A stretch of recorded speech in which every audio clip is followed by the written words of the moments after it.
난세의 드림팀 엘리야와 엘리사라는 제목으로 말씀을 살펴보려고 합니다.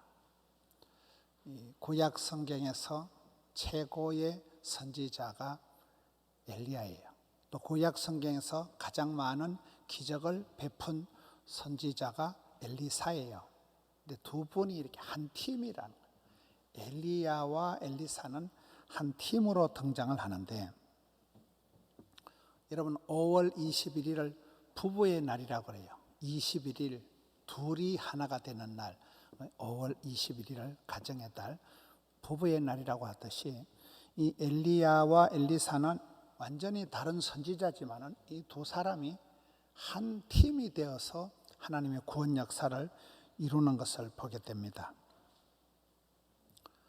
릴레이 달리기에선 중요한 게 바톤 터치예요. 바톤 터치에 실패하면 큰일 나는 거예요. 여기 엘리야와 엘리사는 바톤 터치가 좋았다. 마치 모세가 여호수아에게 하듯이, 다윗이 솔로몬에게 하듯이, 사도 바울이 디모데에게 하듯이 바톤 터치가 아주 좋았던 팀이 엘리야와 엘리사입니다. 부전자전하는 거예요. 그 아버지의 그 아들, 그 어머니의 그 딸, 이렇게 연결이 되는 거예요. 또한 이 엘리야와 엘리사는 아주 콤비 플레이로 우리가 볼 수가 있습니다. 맞춤형이에요. 이런 부부가 이렇게 궁합이 맞다고 할 때는 보면 성격이, 입맛이, 신앙이 똑같아서 궁합이 맞는 게 아니에요. 어떨 때는 붙었다 하면 싸우는데 그게 궁합이 맞는 거예요. 남편은 일을 저지르고 부인은 늘 따라다니면서 수습을 하고, 그게 궁합이 맞는 거예요. 둘 다 소극적인, 내성적인 집은 재미가 하나도 없는 거예요. 둘 다 또 외향적이고 공격적인 집은 사사건건 일이 터져가지고 앉아요. 한쪽은 좀 외향적이고 한쪽은 좀 내성적이면 이게 절묘하게 코드가 맞는 거예요. 요철이 맞는 거예요. 둘 다 꼼꼼한 집안은 애끼다 똥 된다고 통닭도 한 마리 안 뺏겨 먹고 애끼다 죽어버리는 거예요. 둘 다 덜렁거리는 집은 수습이 안 되기 때문에 이 코드가 안 맞는 것 같은데 맞는 이 맞춤형 콤비 플레이가 엘리야와 엘리사다. 또 두 사람의 이렇게 사역은 연결점이 아주 좋습니다. 역사의 단절이 아닌 연결이 되었다. 여러분, 나라의 대통령의 당선이 되면 5년 뒤에 누가 대통령이 될까가 굉장히 중요하다는 거예요. 왜요? 감옥 가니까 역사가 단절이 되어버린 거예요. 정권 재창출을 하지 못하면 앞에 역사가 다 부인당해 버리기 때문에, 그래서 대통령이 뽑히면 정권을 재창출하기 위해서 초미의 관심을 가지고 다음 대통령을 자기와 같은 정치적인 노선의 사람들을 세우려고 한다 그러잖아요. 이 엘리야와 엘리사가 그렇습니다. 두 분 다 기가 막히게 그렇게 연결이 되는 거예요. 백지장도 맞들면 낫다 이러잖아요. 우리가 전도에 있어서도 심는 이가 다르고 물 주는 이가 다르는데 자라게 하시는 분은 한 하나님이시라는 거예요. 하나님은 한 분이신데 두 종 엘리야와 엘리사가 있는 것입니다. 세트 플레이가 되는 거예요. 세트 플레이. 우리가 축구 경기에 손흥민이 하고 가장 호흡이 맞는 게 케인이에요. 손흥민이가 어시스트를 하면 케인이 득점력이 있는 거예요. 세트 플레이가 가능한 게 이 엘리야와 엘리사라는 거예요.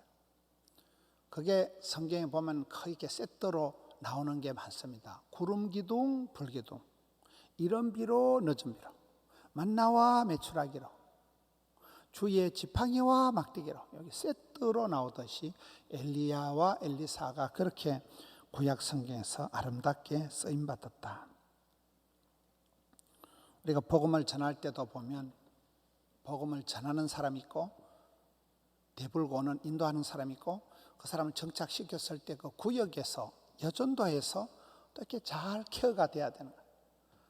인도는 등록은 했는데 여전도에서 구역에서 이상하면 그 사람이 정착을 못합니다. 세트 플레이가 돼야 된다는 거예요. 첫째는 엘리야와 엘리사는 둘이 하나가 된 원팀이라는 거고, 두 번째는 그 두 분이 사역했던 시대적인 환경이 아주 좋지 않았습니다. 정치적인, 기후적인 모든 환경이 최악이었습니다. 정치 환경을 얘기할 것 같으면 엘리야가 사역했을 때 그 대통령, 왕이 아방입니다. 남쪽 유다, 북쪽 이스라엘을 통틀어서 40명 가까운 왕이 있을 때 가장 악독한 왕이 아방이에요. 그 아방은 또 부인이 이세벨이라고, 항상 그 집안이 안 될 때는 여자가 문제가 되는 거예요. 구약 성경에서 풍요의 신이라고 하는 그 바알 신을 가장 극렬하게 섬겼던 여자가 이세벨이에요. 이세벨 때에 우상이 득세를 한 거예요. 온 이스라엘 천지에 바알 신전이 득세를 한 때가 이세벨이 왕비였던 아방 때였어요.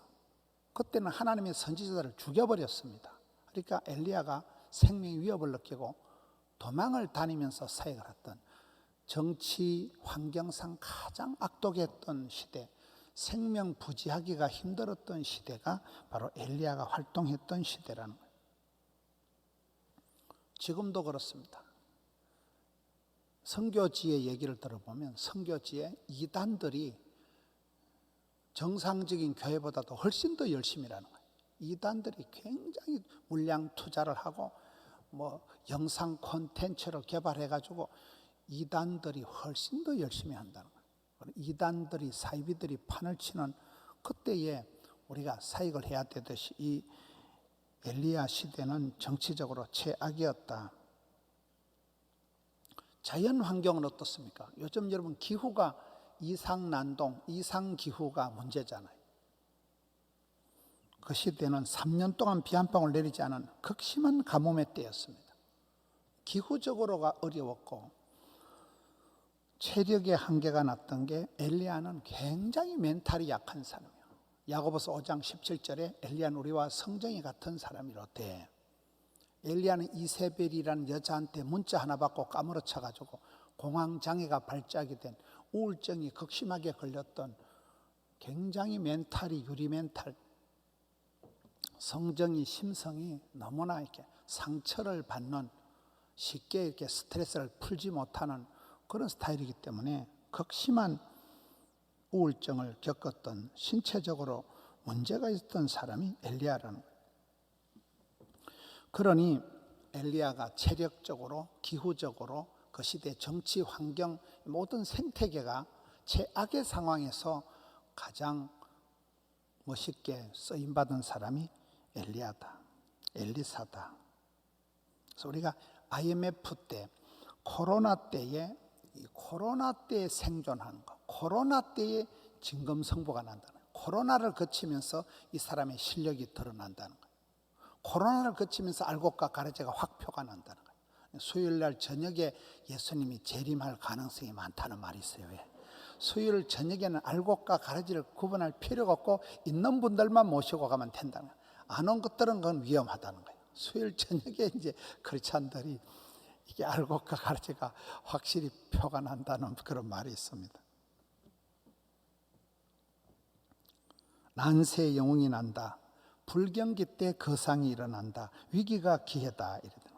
우리가 창세기부터 신약 성경을 보면 은과 금은 내게 없거니와 내게 있는 것으로 내게 명하노니 일어나 걸어라 하는 그 말씀이 나오듯이, 있는 거 가지고 교만하지 말고 없는 것 때문에 열등감에 빠지지 마라.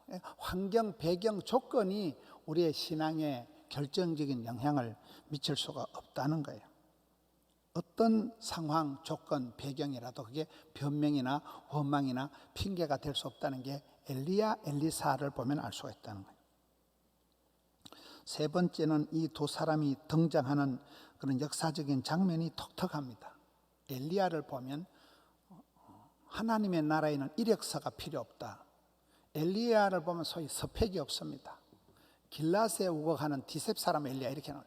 열왕기상 17장 1절에 갑자기 엘리야가 등장하는데 족보가 없어요. 이력서가 없어요. 할아버지, 아버지 함자가 없어요. 여러분, 유명한 사람은 아버지 이름이, 할아버지 이름이 나오는데 부모님 이름이 없이 동네가 툭 튀어나오는 것들은 집구석이 신통찮은 것들이에요. 길르앗 지방에 싸돌아다니는 장돌뱅이처럼 빌빌 돌아다니는 걸 우거한다.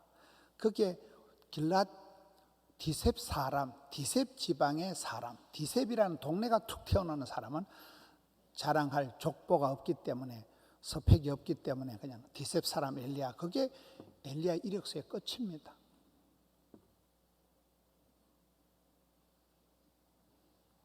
그래서 우리가 성경을 보면 환경이, 배경이, 이력서가, 조건이, 금소저가 중요하진 않아요.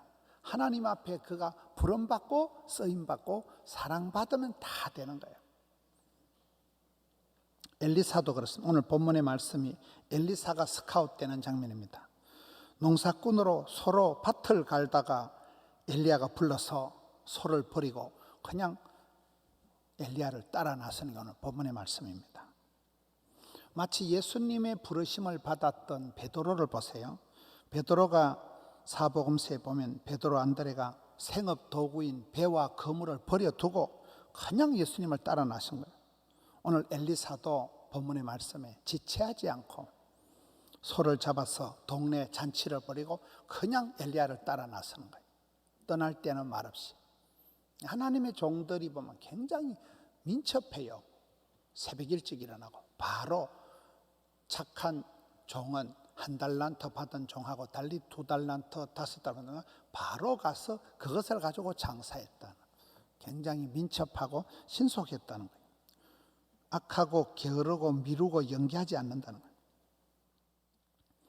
5번째, 인수인계를 할 때 보면 기도회를 통해서 인수인계가 되더만. 여러분 열왕기하 2장 9절부터 14절에 보면 엘리야가 죽고 엘리사가 이제 새로 이어가는 그 인수인계 장면이 기도의 장면이에요.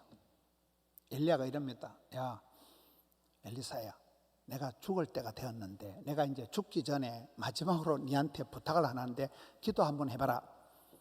죽기 전에 마지막 버킷리스트 하듯이 기도해봐라. 그러니까 엘리사가 갑절의 영감을 주옵소서. 그러니까 엘리야가 아따 어려운 걸 구하는도다. 여러분 엘리야에게 많은 제자들이 있었어요. 선지 학교가 있었어요. 많은 선지자들이 있었어요. 그 중에 엘리사 몸종 시다바리 비서한테 물어보니까 엘리사가 선생님 저를 후계자를 삼아 주옵소서. 저를 장자권을 주옵소서. 갑절의 영감을 달라는 건 장남에게 꽃배기를 주는 거 간섭이거든요. 후계자가 된다는 거거든요. 이런 우리가 기도할 때 이왕이면 어려운 걸 기도해야 돼요. 뭐 주여 쭈쭈바 2개만 줄래요? 이런 건 기도하지 말고 전방에 가서 사 먹으면 돼요. 세게 기도해야 돼요. 여기에 엘리사가 갑절의 영감을 달라 하고, 그러니까 하나님께서 그 장면에서 엘리야를 해리바람으로 성천을 시키는 거예요. 그리고 선생님 몸에서 떨어진 겉옷을 주워가지고 엘리야의 하나님, 나의 하나님 하니까 요단강이 쫙 갈라져 버리는 거예요. 그 열왕기하 2장 8절에 보면 엘리야가 겉옷을 가지고 물을 치면서 물이 이리지 갈라지고 마른 땅같이 건너갔거든요. 그 다음에 엘리야가 죽고 난 뒤에 엘리야 몸에서 아까 그 겉옷이 뚝 떨어진 데가 겉옷을 주워가지고 이번엔 엘리사가 그 겉옷으로 물을 치면서 엘리야의 하나님, 나의 하나님 어디 계시나니까 하니까 물이 쫙 갈라지고 엘리사가 건너가는 거예요. 닮은 꼴의 역사가 있다는 거예요. 좋은 교육은 닮아가는 거예요. 배우는 거예요. 그렇잖아요. 나쁜 면으로도 흉보면서 배운다, 싸우면서 정든다 이러는데 본때가 있다는 건 좋은 것을 그대로 배우는 거예요. 흉내라도 내는 거예요. 껍데기라도 똥폼이라도 배우는 거예요. 선생님 몸에 떨어진 겉옷이라도 주워가지고 흔들었던 엘리사가 후계자가 됩니다. 갑절의 영감을 얻었으니까. 그래서 두 사람이 기도와 기적의 사람이라는 거예요. 한결같은 기도보다 앞서지 않았다. 예수님께서 중요한 일을 앞두고 항상 금식하시고 기도하셨듯이 엘리야와 엘리사의 사역도 기도로 시작하고 기도로 마무리하는 기도와 기적의 사람이었다. 6번째, 이 구약 최고의 선지자가 엘리야고 구약에서 가장 많은 기적을 행한 선지자가 엘리사인데 엘리야의 특징들은 보면 열왕기상 18장 30절에 무너진 제단을 수축했다. 이 시대가 지금 무너진 시대입니다. 경제가 무너지고 국방 외교가 빵꾸가 나고 가정이 해체가 되고 도덕이 땅에 떨어지고 지금은 다 이게 모든 게 경제적인 이 가정의 모든 윤리 이런 게 무너진 시대라고 그래요. 무너졌을 때 이게 문제입니다 하는 문제를 지적하는 사람이 아니고 무너진 빵꾸난 제단을 수축을 하고 그 자리에 엎드려서 기도하다가 불로응답을 받은 사람이 엘리야라는 거예요. 문제를 문제 삼지 말고 대안을 제시하라고. 누가복음 1장에 가서 보면 세례 요한을 얘기할 때 엘리야의 심령과 능력으로 일을 했다. 엘리야의 심령, 열심히 특심했던 사람, 불같은 사람. 엘리야는 일당백이었습니다. 바알 선지자 450명, 아세라 선지자 400명과 싸워서 일당 850으로 이겼던 사람이 엘리야라는 거예요. 그렇게 멘탈이 약하면서도, 그렇게 우울증 환자 같은 사람이면서도 하나님이 일을 할 때는 불칼같이 나가서 일당 100을 한 사람이 엘리야다. 엘리사는 구약성에서 가장 많은 기적을 행했다니까요. 엘리사가 행한 기적은 열왕기하 4장에 보면 빈 그릇을 채웠습니다. 빈 그릇이 없을 때 그릇이 몇 개가 있느냐? 그릇을 빌려와라, 그릇을 채워라, 그릇을 내다 팔아라, 이렇게 해서 그 과부의 삶을 회복시켜 줍니다. 수넴 여인의 죽은 아들을 살립니다. 4장의 하반부에 가서 보면 아람 장군 나만 장군의 나병을 고쳐줍니다. 그리고 사마리아 성이 아람 군대에 포위되었을 때 구해주는데, 이런 엘리사가 빈 것을 채웠다는 것은 경제 문제를 해결한 것이고, 수넴 여인의 죽은 아들을 살렸다는 것은 가정 문제를 해결한 것이고, 아람 장군 나만의 나병을 고칠 때는 심각한 외교적인 문제가, 이걸 못 고치면 이스라엘이 큰 곤욕을 당할 때인데 국제 외교를 해결했다는 거예요. 그리고 아람 군대가 쳐들어왔을 때는 전쟁 문제를 해결한, 그래서 엘리사가 구약에서 가장 많은 기적을 행한, 정치, 경제, 사회, 가정 문제를 거침없이 해결한 사람이 엘리사가 됩니다. 여러분, 성경에서 엘리야와 엘리사 두 사람에게만 딱 표현하는 단어가 있어요. 다른 어떤 사람에도 이 말을 안 쓰고 엘리야, 엘리사에게만 쓴 표현이 이스라엘의 병거와 마병이라는 표현입니다. 다른 어떤 왕이나 선지자도 이런 표현을 안 하는데 엘리야가 죽었을 때, 엘리사가 죽었을 때만 이 표현을 씁니다. 이스라엘의 병거와 마병. 한 사람이 영향력이 얼마나 컸는가 하면 그 한 사람이 살아있으면 전쟁이 안 일어나요. 전쟁이 일어나봤자 이겨요. 한 사람이 이스라엘의 전체 국방 능력과 똑같았다는 거예요. 이 두 사람에게만 썼던 용어가 이스라엘의 병거와 마병이라는 용어다. 나라를 지키고 가정을 수호하고 교회를 지키고 신앙을 파수하는데 한 사람이에요. 한 사람이 850명의 거짓 선지자들을 그대로 감당해버리는 거예요. 그리고 나만 장군의 그 나병을 고칠 때 엘리사가 한 말이 있습니다. 이스라엘 중에 선지자가 있는 줄을 알리이다. 저 교회에 그 집사님이 있다는 거예요. 저 포동교에 저 장로님이 계신다는 거예요. 그렇습니다. 저 나라에 선지자가 한 명 있다는 거예요. 그 선지자한테 가면 우리 주인 마님이 낫는다는 거예요. 그 선지자한테 가면 이 문제가 한 방에 솔루션이 일어난다는 거예요. 그만큼 이 엘리사가 어마무시한 막대한 영향력을 미친 사람입니다. 8번째, 엘리야와 엘리사 이 두 사람이 하나가 되어 하나님이 구원 역사를 완성을 하시는데, 하나님께서 엘리야에게 오달을 하십니다. 엘리야야, 네가 하사엘을 아람 왕으로 세워라. 예후를 북이스라엘 왕으로 세워라. 그리고 엘리사를 네 후계자로 기름 부어 세워라. 이렇게 명령을 하십니다. 근데 이 세 가지 명령이 이루어지는 것은 엘리야는 엘리사만 후계자로 세웠어요. 그 하나님이 엘리야에게 명령한 하사엘을 아람 왕으로 세우는 거, 예후를 북이스라엘 왕으로 세우는 거는 엘리야가 마저 하질 못하고 그의 후계자, 그가 세웠던 엘리사가 이 두 사람을 세우면서 이 전체적인 하나님 구원 역사가 세트로 이루어졌다는 거예요. 여러분, 출애굽의 지도자가 두 번 물어볼 것이 없이 모세입니다. 모세 오경 5권의 기록을 성경하고, 모세가 없이 어떻게 홍해를 따가르고 요단강을 어떻게 건너요? 모세 없는 이스라엘은 없어요. 구국공신이에요. 그 어마무시한 모세였지만은 가나안 땅을 한 발자국도 밟아보지 못했는데, 그 약속의 땅, 젖과 꿀의 땅을 성큼 밟고 정복을 한 사람은 모세가 아니고 여호수아라는 거예요. 그렇게 완성이 됐죠. 여러분, 다윗이 천하의 성군 다윗이었지만은 너는 성전을 짓지 마라. 너는 손에 피를 많이 묻혔으니까. 다윗은 하나님 성전을 못 지었어요. 그 하나님의 성전은 그의 아들내미 솔로몬에게 와서 완성이 된다니까요. 이 엘리야와 엘리사의 사이가 그렇습니다. 하나님이 엘리야에게 네가 하사엘을 아람 왕으로 세워라, 예후를 북이스라엘 왕으로 기름 부어 세우라고 명령을 하셨는데, 이거는 내 대해서 한 게 아니고 후계자 엘리야의 후계자 엘리사에게서 이루어졌다니까요. 우리가 가정생활을 하든 한계를 한 거예요. 아빠가 못한 일은 아들이 하는 거예요. 아들이 못한 일은 손자가 하는 거예요. 그렇잖아요.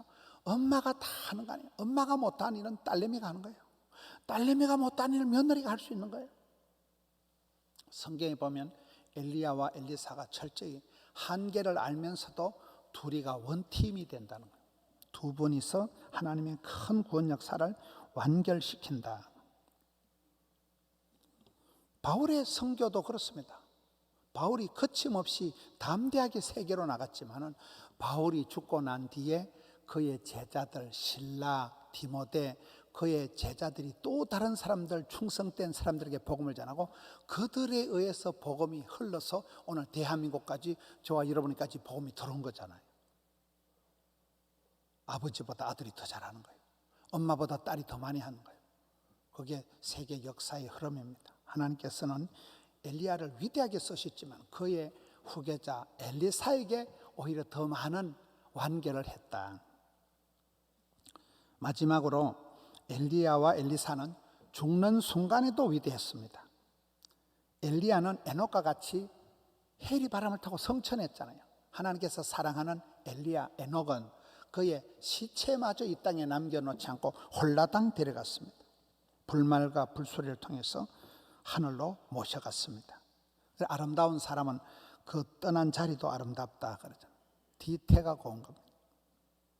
엘리사는 이스라엘 왕 요아스 왕 때 죽었는데, 죽는 순간까지도 요아스 왕에게 모압을 3번 칠 것을 예언을 하고, 엘리사가 죽어서 무덤을 해놨는데, 죽은 사람이 엘리사의 뼈에 닿자 그 사람이 그대로 살아나 버린 거예요. 그만큼 엘리야다 엘리사다 둘 다 죽는 순간까지도 아름다운 그런 인생의 마침표를 찍은 사람이 이 두 사람이라는 거예요. 오늘 엘리야와 엘리사의 콤비 플레이, 두 사람이 함께 이루어져가는 그런 하나님의 구원 역사를 우리가 살펴보았습니다. 우리가 가정생활, 교회생활 모든 게 그렇습니다. 백지장도 맞들어야 되듯이 아내가 할 일이 있고 남편이 할 일이 있고, 교회에서 박 집사가 할 일이 있고 이 집사가 할 일이 있고 최 집사가 할 일이 있는, 서로에게 어우러져야 되는 거예요. 그럴 때 아름다운 다일 공동체, 다양한데 일치를 이루는 거예요. 엘리야와 엘리사, 모세와 여호수아, 바울과 실라, 바울과 디모데, 다윗과 솔로몬, 환상적인 팀 플레이가 되었다. 오늘 이 시대는 혼밥이다, 혼영이다. 사람들이 혼자 있는 걸 좋아하지만은 신앙생활은 얼굴을 대면하고 함께 모여서 합창을 하고, 얼마나 여러분 한 사람 찬양대 얼마나 좋아요. 같이 애기들랑 엄마랑 아빠랑 같이 찬양하는 평생의 추억이 되고, 그 김상구 장로님 논리가 애들한테 신앙의 본을 보이려고 하지 말라는 거예요.